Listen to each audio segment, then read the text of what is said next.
Hello again, everyone. And we're here, the second last chapter of Tsotsi, chapter 11. Now, this is a very, very interesting chapter. This is where Tsotsi now comes full circle, back to Boston. The one who started everything with his questions, now he's come back full circle to ask Boston a few questions again to find further clarity. So he traces Boston back to a tavern owned by a lady with the name Marty. He takes Boston back to his house. Boston lies there. He undresses him. He puts him down in the bed. And then he sits and he waits for him to wake up.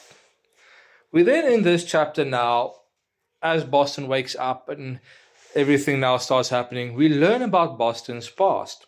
So Boston was extremely well educated. He was top of his class. He would have made an excellent teacher.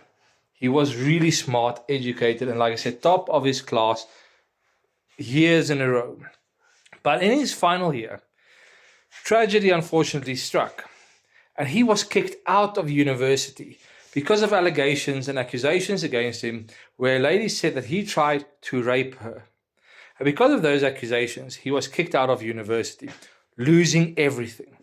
Everything he worked for was lost in that moment. Now, we also find out that his mother at home never knew about that. He tried to keep her from that shame. He never wanted her to know. He never wanted her to be disappointed in him. He always wanted her to just be proud of him. So she never found out. He sent a letter saying, "Don't send letters to the university anymore. I will let you know of my new address. You can send the letters there." So she never found out. He shielded her against that shame. But he also never went back home, ever. I think he couldn't face his mom with that guilt and shame hanging over him. Then we find out that to make a living, he got involved with a person named John Boy. And they started adding details of previous employers onto people's passbooks because Boston could read and he could write. He was educated enough. So they made a whole business out of adding these previous employers to people's passbooks.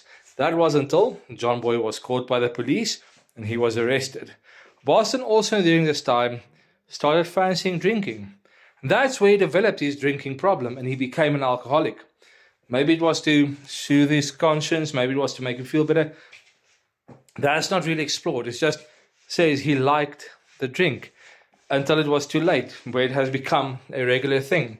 We also see that he and Marty, this owner of this tavern, had a very close connection.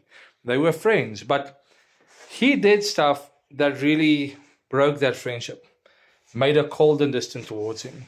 So they're not really friends, they just then became acquaintances rather than friends. So we see all this hurt, all this trauma, everything Boston went through to become the person he has become. Tsotsi now tells his story of the baby and everything that has happened to him. Boston hears it, and then Tsotsi asks him, "But I need to understand. What is happening? Why is this happening?" And Boston tells him, "Tsotsi, you're changing. Don't be afraid of changing. We all go through it. We're sick, man. We're all sick of this life. But you are going through a change, and it's necessary." Then Boston jumps up out of bed. He rushes to the door. And the last time that Tsotsi will see him is as he's heading down the street. That's the last time Tsotsi ever sees Boston. And maybe Boston had this inkling of now going back and reconciling with his mother.